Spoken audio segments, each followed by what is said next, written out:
കുഞ്ഞിന്റെ അച്ഛനൊരു കച്ച വാങ്ങാൻ പോയി. കൊച്ചിയിലെ കൊച്ചലയിൽ തോണി മുങ്ങിപ്പോയി. കണ്ടിരുന്ന ചമ്പരത്ത് റാഞ്ചി കൊണ്ട് പോയി.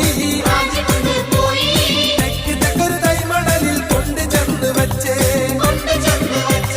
കൊച്ചു കുഞ്ഞിന്റെ അച്ഛനൊരു കച്ച വാങ്ങാൻ